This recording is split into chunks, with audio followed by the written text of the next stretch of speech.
What if one of the simplest ways to help your body recover was not sitting in your medicine cabinet, but quietly fermenting right in your kitchen? Thousands of years before people knew what probiotics or the microbiome were, many cultures were already using fermented foods as an essential part of daily life. They did not know the names of the bacteria working inside a jar, but they noticed that properly fermented foods could become easier to digest, last longer, and sometimes make the body feel very different from the original ingredients. Today, science is beginning to explain why that may happen. Fermentation can break down part of the sugars and proteins, create organic acids, transform plant compounds, and in some foods, preserve living microorganisms. That becomes especially interesting during times when the body feels out of balance. It may be after a heavy meal that leaves your stomach uncomfortable. It may be after a course of antibiotics that disrupts the gut microbiome. Or it may simply be when a modern diet contains too many refined foods and too few of the foods that once appeared regularly in traditional diets. That is exactly what the word recovery means in this video. It does not mean that one food can cure a disease within minutes, and certainly no food can replace medication or medical treatment when you truly need it. What matters is that some fermented foods may begin supporting digestion, the microbiome, and metabolic responses from the very meal in which you include them. Today, we are counting down 15 of the most remarkable ones. Some are so familiar that you may already eat them every week, without realizing that fermentation is exactly what makes them different. Others require only a few simple ingredients, yet after several days or weeks they become completely different foods. Pay special attention to number 10 because 2 jars of pickles that look identical can be completely different biologically. Number 5 turns something many people think of only as a spicy condiment into a fascinating combination of fermentation and capsaicin. But number 1 is the one I want you to wait for because inside it lives a community of bacteria and yeast more complex than most people realize. Let's begin with number 15. Number 15, cultured buttermilk. There was a time when buttermilk did not sit in the corner of a supermarket, waiting for someone to use it in baking. In Ireland, Scandinavia, and many parts of South Asia, forms of fermented buttermilk were once used as familiar drinks in everyday meals. Older adults drank it because it was lighter than whole milk. People recovering from illness were also often given gentle fermented dairy drinks because they provided nutrition without feeling too heavy after drinking. That is exactly why cultured buttermilk opens this list. Traditional buttermilk begins as the liquid left behind after cream is churned into butter. As lactic acid bacteria continue working, they convert part of the milk's sugar into lactic acid and create its characteristic tangy flavor. The change sounds simple, but it directly affects how the drink is digested. Fermentation does part of the work before you drink it, instead of leaving all of that work to happen after the food reaches your digestive system. Cultured buttermilk still provides protein, calcium, potassium, and vitamin B12, but it also carries phospholipids from the milk fat membrane that industrial dairy rarely talks about. One of the compounds studied is sphingomyelin, a component involved in cell membrane structure and increasingly studied in relation to gut health. What is even more interesting is how Indians have used this drink for a very long time. Kos is often mixed with cumin, ginger, and a little salt, then consumed during or after meals rather than used as a sweet beverage. That combination almost seems designed for the moment when the body needs to return to comfort after eating. However, do not assume every bottle labeled buttermilk is the same. Some modern products are made from pasteurized milk and then inoculated with cultures, while others may be processed in ways that change how many living microorganisms remain. If your goal is live cultures, read the label instead of relying only on the product name. A small glass with or after a meal is enough to understand why. A drink that once seemed completely ordinary survived for so long across many cultures. And from a fermented dairy food that has nearly been forgotten, we move to something Americans and Europeans hardly need an introduction to. Number 14, raw aged cheese. Most people do not look at a piece of aged Gouda and think they are looking at a product made by microorganisms. But that is exactly what happened. Traditional cheese is not simply milk that has been made solid. It is milk that has gone through a chain of transformations created by cultures, enzymes, salt, and time. Think about the difference between a glass of fresh milk and a piece of Parmesan aged long enough that just a few shavings can transform an entire dish. No seasoning magically appears to create all of that difference. During aging, Enzymes continue breaking proteins down into peptides and amino acids, while fats are also transformed into compounds that help create distinctive aromas and flavors. This matters for digestion because part of the complex structure has already begun breaking down before the cheese reaches your stomach. Some traditionally fermented and aged cheeses may also contain living bacteria that survive inside the cheese until it is eaten. But not every cheese does. The production process, temperature, aging time, and storage conditions all create major differences. Aged cheese is also especially notable for vitamin K2, a nutrient involved in the system that regulates calcium between bones and other tissues in the body. That is a very different story from the idea that cheese is simply a source of fat and calories. But one thing needs to be made clear. Raw aged cheese does not mean that every raw dairy product is automatically better. Unpasteurized dairy products must be produced and stored safely, especially for pregnant women, young children, older adults, or people with weakened immune systems. What matters here is traditional fermentation and aging, not turning the word raw into a guarantee of health. The traditional way of eating it is also very different from how we sometimes eat cheese today. 1 or 2 ounces alongside a meal may already be enough because properly aged cheese is usually flavorful enough that you do not need a large serving. Sometimes a recovery supporting food does not need to fill an entire plate. It only needs to be a small portion made the right way. Number 13, sourdough bread. There is a reason many people eat a slice of real sourdough and feel that the experience is different from eating a quickly made industrial loaf. And the most important reason is not that sourdough tastes sour. It is time. An ordinary loaf can be mixed, risen, and baked in the same day. Traditional sourdough begins with a starter containing wild yeast and lactic acid bacteria, then gives them many hours to truly transform the dough. During that time, the microorganisms do not sit still.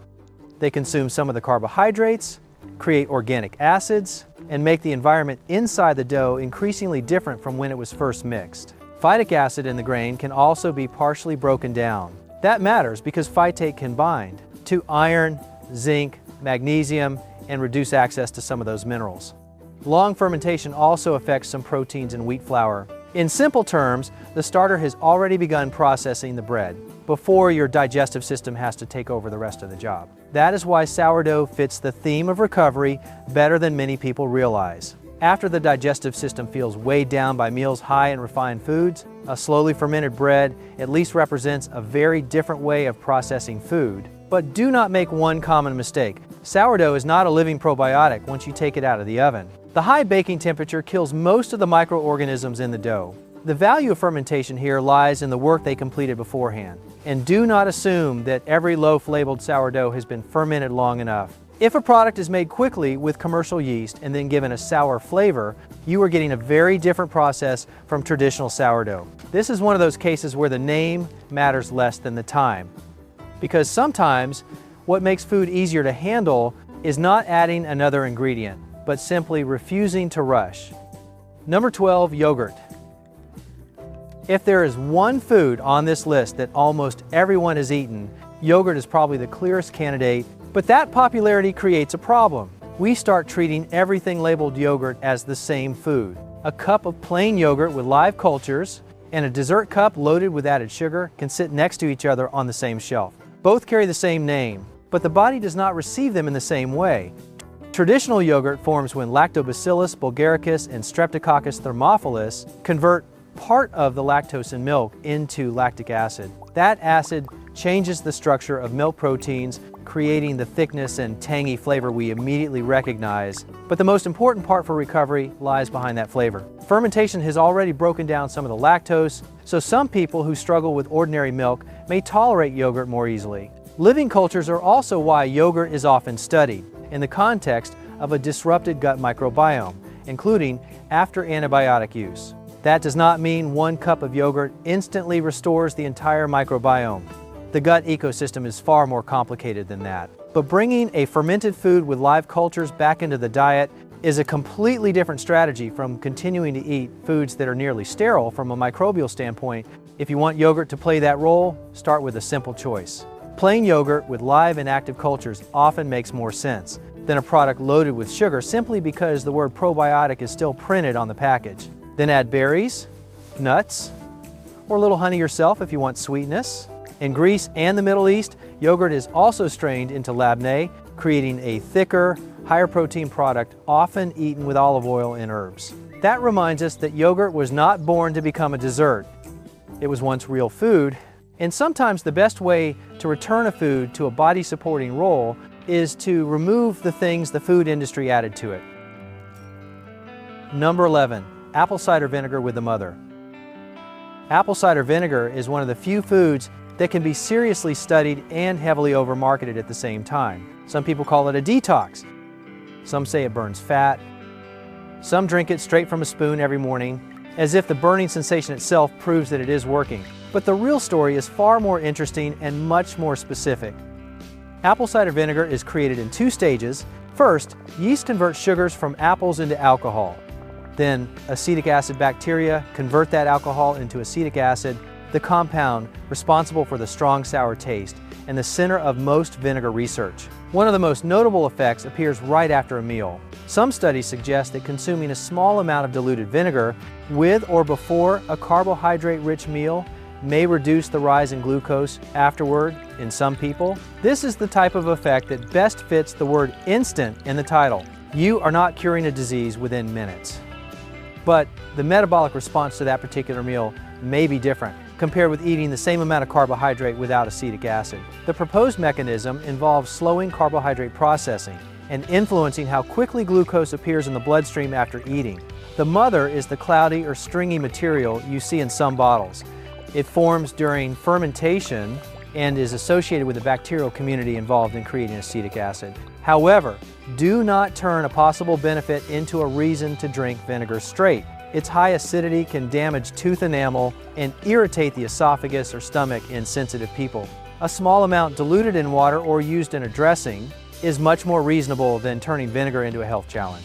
And interestingly, number 10 also has a strong sour taste, but that sourness can come from 2 completely different paths. Number 10, lacto-fermented pickles. Imagine 2 jars of pickles sitting side by side. Both contain green cucumbers. Both are crunchy. Both are sour enough to make you squint after the first bite. But only one may actually be a product of fermentation. This is the difference many people miss. Ordinary pickles can be made very quickly by soaking cucumbers in vinegar. The sourness is added directly. No bacteria need to create the acid. No days of waiting are needed for a microbial ecosystem to develop. Lacto-fermented pickles begin completely differently. Cucumbers are placed in salt water, and then lactic acid bacteria use the natural sugars in the vegetables to create lactic acid. The sourness is not poured into the jar. It is born inside the jar. If the product is not pasteurized afterward, some of the living cultures may still remain when you eat it. That is exactly why this type of pickle fits the idea of microbiome recovery better than the vinegar version. You are consuming a product that bacteria genuinely helped create from beginning to end. The brine is also worth noticing. Pickle juice has long been used by some athletes during muscle cramps because the strong sour taste may trigger a very rapid neural reflex. That does not make brine a perfect sports drink. It contains a lot of sodium and is not meant to be consumed without limits. But it is an interesting example of how a food may create an almost immediate response without waiting hours for digestion. The easiest way to get the right kind is to read the label. If vinegar sits at the center of the recipe, it is usually not the fermentation we are talking about. If the product is made with salt, brine, and fermentation, especially if it is refrigerated and labeled as containing live cultures, you are looking at a completely different jar. 2 foods may look the same on the outside, but only one of them was truly built from the inside by bacteria. Number 9, tempeh. When the body needs to recover, especially after exercise or an unbalanced period of eating, protein is one of the first nutrients people think about. But number 9 offers more than protein. It shows how fermentation can change a protein source before you ever eat it. Tempeh begins with whole soybeans. Then rhizopus grows around the beans and creates a network of white filaments that bind them into a firm cake. What is interesting is that the process does not only change the shape, it changes the way some compounds inside the beans exist. Phytic acid is reduced during fermentation, which may improve access to zinc, iron, and calcium. protein also begins undergoing enzymatic breakdown, meaning some of the work has already happened before tempeh reaches the digestive system. And the original ingredient still keeps its major advantage. Tempeh is a protein-rich food and contains all essential amino acids, making it a notable choice in meals intended to support tissue recovery and maintain muscle mass. But do not do what many first-time tempeh eaters often do. Do not throw an unseasoned block into a pan and then decide that it tastes bad. Tempeh was made to absorb flavor. Garlic, ginger, soy sauce, chili, and marinades can penetrate its firm structure in a way that works beautifully for pan frying or grilling. And there is a memorable paradox here. The West only recently began promoting tempeh as a high-protein plant food. Indonesia was eating it as ordinary food long before the term plant-based became fashionable. Sometimes the best recovery food does not need to be invented. It only needs to be rediscovered. Number 8, kombucha. If your body has just gone through a heavy meal and you want something light and tart instead of another can of sweet soda, kombucha can seem like an obvious choice. But what makes it interesting is not the word detox on the label. It is what the SCOBY does to tea and sugar. A SCOBY is a symbiotic community of bacteria and yeast. Yeast begins using sugar and produces a small amount of alcohol. Then bacteria continue converting some of that alcohol into organic acids. Over 1 to 3 weeks, what began as sweet tea gradually becomes more acidic, more complex, and filled with fermentation products. Tea polyphenols still contribute the antioxidant properties naturally present in tea. Meanwhile, fermentation adds acetic acid and other metabolites that the original tea did not contain in the same form. That makes kombucha an interesting option. When you want to replace an extremely sweet drink with something flavorful that is usually consumed in smaller amounts. However, this is also a food where the wellness industry has made everything confusing. One bottle of kombucha may be relatively low in sugar. The bottle next to it may contain so much sugar that the advantage of replacing soda becomes much less convincing. Some versions retain live cultures. Others may be pasteurized, so do not let the words raw, clean, or detox decide for you. Look at the sugar content and how the product was processed. Around 4 to 8 ounces is enough for a fermented beverage to complement a meal without becoming an unnecessary source of liquid calories. Kombucha does not need to be consumed like water. Its value lies in the transformation. Because if you start with a glass of sweet tea and give a microbial community enough time to work, what you get back is no longer the same drink. Number 7, miso. When your body is tired or you have just been through a long day, a bowl of hot soup often feels comforting in a way a heavy meal cannot. And this is exactly where miso becomes special, not only because it is fermented, but because a small amount can turn a simple bowl of broth into a deeply savory meal that actually makes you want to eat. The secret lies in koji. Aspergillus oryzae is cultivated on rice or grains to create an enzyme system capable of breaking down starch and protein. When koji is combined with soybeans and salt, those enzymes continue working for weeks or months. The protein in the beans begins breaking down into amino acids. One of the amino acids important for flavor is glutamate. The compound that helps create the deep umami sensation miso is famous for. This becomes especially useful in a recovery meal. When you want something light but still want full flavor, miso can create satisfaction without requiring excessive fat or sugar. Fermentation also reduces some phytic acid and changes the structure of certain isoflavones in soybeans. That reminds us that miso is not simply ground soybeans. After fermentation, it has become a different chemical system. But pay attention to how you use it. If you buy unpasteurized miso and want to preserve heat-sensitive components, do not boil it aggressively for a long time. A traditional method is to dissolve miso into a little hot broth, then return it to the pot when cooking is nearly finished. The Japanese used this technique for a very long time, before enzymes became a common word in nutrition. And sometimes that is how tradition teaches us how a food should be used before science has fully explained why. Number 6, coconut kefir. There is a problem with many probiotic lists. They often begin with yogurt, continue with kefir, and unintentionally make people who avoid dairy feel as though they have been left out. Coconut kefir changes that. It can begin with coconut water or coconut milk, and those two bases create very different experiences. Coconut water kefir is usually light, slightly tart, and sometimes gently fizzy. Coconut milk kefir is thicker, richer, and feels more like a plant-based drinkable yogurt. In both cases, the culture uses some of the sugar and creates organic acids along with new metabolites. If coconut water is used, the final product still carries potassium and some naturally occurring electrolytes. That can make it particularly appealing after a hot day or physical activity when the body needs both fluids and minerals. If the base is coconut milk, you instead get the characteristic fatty acids of coconut, including lauric acid and caprylic acid, two compounds that have received considerable research attention. But be careful of one trap. One bottle of coconut kefir may be a genuinely fermented food. The bottle next to it may mostly be a coconut drink with added sugar and an attractive probiotic story printed on the front. Read the ingredient list, check the sugar, and if live cultures are what you want, make sure the product actually contains them. Coconut kefir does not need to prove that it is better than dairy kefir. Its value is that it expands your options, because a diverse microbiome does not necessarily have to be built from only one food or one group of ingredients. And right after number 6, we enter the top 5, where one small bottle of condiment begins telling a completely different recovery story. Number 5, fermented hot sauce. When you are tired and a bland meal no longer sounds appealing, just one spoonful of hot sauce can change the entire experience. But fermented hot sauce has an advantage that a vinegar-based version may not have. It combines fermentation with capsaicin.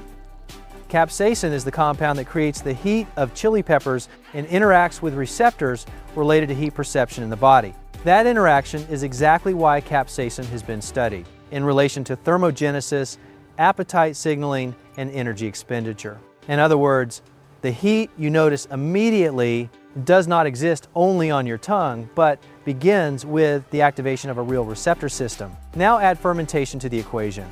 Instead of using distilled vinegar to sour the peppers immediately, fresh peppers are mixed with salt and left for lactic acid bacteria to create acidity over time. That process deepens the flavor. The heat remains, but behind it comes sourness, aroma, and complexity that a quickly made vinegar sauce cannot fully reproduce. This is a food that fits the title especially well because the sensory effect comes quickly. A bland meal becomes more appealing almost immediately.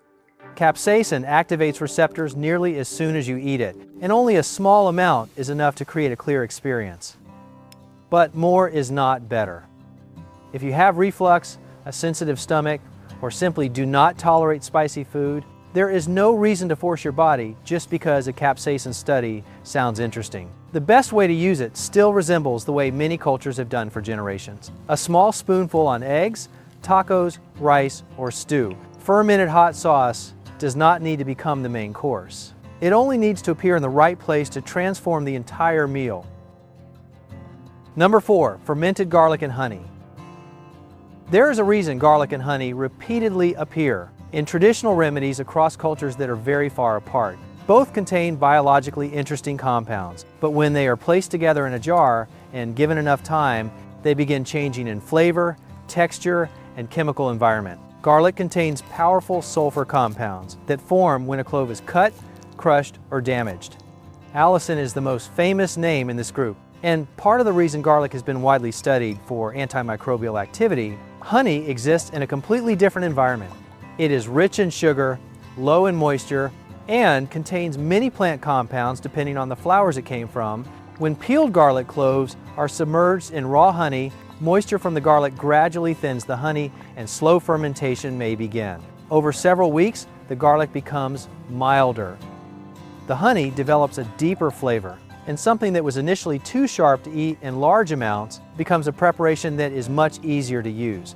This is the part that connects it to the idea of recovery. When the body feels tired or during cold and flu season, a traditional preparation that is easy to eat may be more practical than a raw garlic clove that is painfully sharp. However, do not turn traditional use into a promise of a cure. Fermented garlic and honey does not replace antibiotics when a bacterial infection requires treatment, and it is not a medicine that cures the flu. Its value lies in combining two foods rich in bioactive compounds, in a form people have long used as part of the diet during colder seasons. 1 to a few cloves with a small amount of honey is much more reasonable than assuming more will make you recover faster. sometimes recovery does not begin with something stronger. It begins by turning a powerful ingredient into something you can actually use consistently. Number 3, sauerkraut. If someone has never fermented anything and asks for the simplest example to understand the entire process, sauerkraut would be near the top of the list. You do not need an expensive starter culture. You do not need complicated equipment. You only need cabbage, salt, and thyme. The remarkable part is that the necessary bacteria are already present on the leaves. When cabbage is shredded and mixed with salt, water is pulled out of the cells and gradually forms the brine surrounding the vegetables. That environment begins selecting. Some microorganisms decline, while lactic acid bacteria gain more and more of an advantage. They use the natural sugars in cabbage and create lactic acid. The pH falls, the food becomes more acidic, and a vegetable that can spoil fairly quickly is transformed into something that can last far longer. But this is the part directly connected to microbiome recovery. Raw, unpasteurized sauerkraut can contain large amounts of live cultures. When the daily diet contains very few fermented foods, just a few spoonfuls already represent a completely different type of food from everything else on the plate. Cabbage itself also carries vitamin C, fiber, and glucosinolates. So you are not only getting bacteria, you are eating the plant food those bacteria have fermented.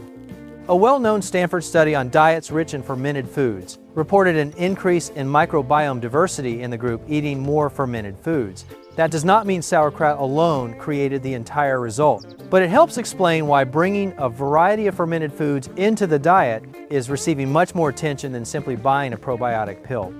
The biggest mistake is buying the wrong version. Shelf-stable sauerkraut is often pasteurized. If live cultures are your goal, look for a refrigerated product and check the label. And you do not need a bowl full.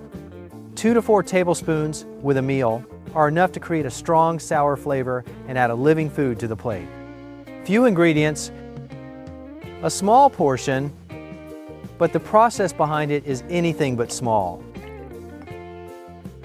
Number 2, kimchi. Sauerkraut proves that fermentation can be extremely simple. Kimchi proves that it can also be beautifully complex. Cabbage is only the starting point. Then come radish, garlic, ginger, scallions, chili, and, depending on the recipe, other ingredients that create umami. What happens next matters more than the ingredient list. The entire mixture enters fermentation together. Lactic acid bacteria begin using sugars in the vegetables, and the microbial community changes as the environment becomes increasingly acidic. Freshly made kimchi can be crisp and relatively mild. A few days later, the sourness increases. After a longer period, the flavor becomes deep and intense enough that older kimchi is often used in stew or fried rice instead of eaten the same way as fresh kimchi. The food keeps changing, and that is exactly what industrial foods are usually designed to avoid. But the most special part related to recovery is that kimchi does not only provide fermentation organisms. Garlic, onion, family vegetables, and other plant ingredients also carry carbohydrates that gut bacteria can use. In other words, it does not only introduce some microbes into the digestive system, it also brings food components that support the environment they enter. This is a combination of probiotic and prebiotic inside one traditional food rather than 2 separate supplements. Kimchi also contains chili and capsaicin. Garlic and ginger add another group of phytochemicals. Cabbage and radish contribute fiber and the plant compounds found in cruciferous vegetables. That is exactly why number 2 does not need to depend on one single ingredient to be remarkable. It is a system, and the traditional way of eating it reflects that. A small portion appears regularly, sometimes alongside several types of kimchi. No giant bowl is necessary. No need to turn it into medicine. Diversity and repetition are what traditional use really teaches us. And now we come to number 1, a food that takes the idea of a microbial community to an entirely different level. Number 1, KEFIR. KEFIR stands at number 1, not because it is a more expensive version of yogurt. In fact, calling KEFIR drinkable yogurt almost completely misses the most interesting thing happening inside it. Everything begins with KEFIR grains. They are not grains in the cereal sense. They are soft structures that look somewhat like small cauliflower clusters, and inside them lives a symbiotic community of many bacteria and yeasts. When kefir grains are placed into milk, that entire community begins changing the drink at the same time. Lactose is consumed, organic acids form. Some yeasts create small amounts of gas, which is why kefir can sometimes feel gently fizzy. Proteins and carbohydrates in the environment also begin to change. About a day later, what you have is no longer milk in its original form.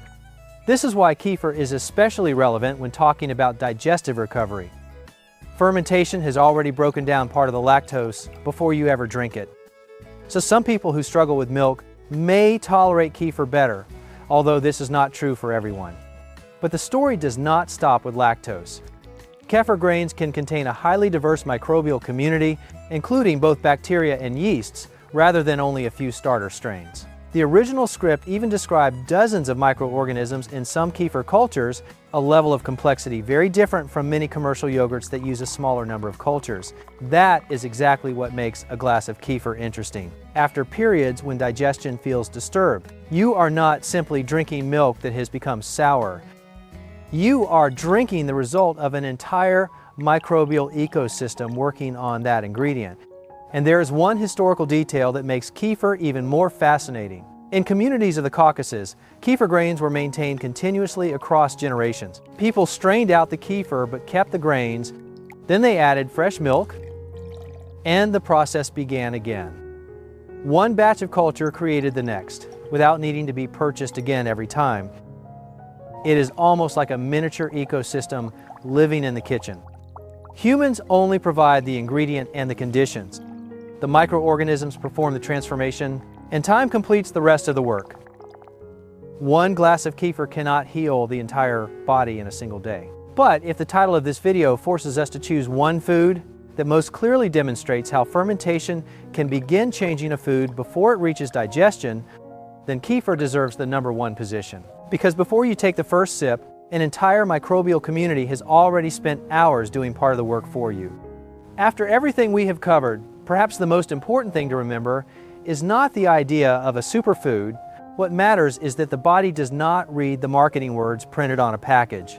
It responds to what is actually in the meal and to how those foods were processed before we ate them. Fermentation is special because it does more than preserve food. It can change food before food begins changing us. Some effects may appear within the meal itself, such as changes in glucose response, digestive comfort, or how well a food is tolerated.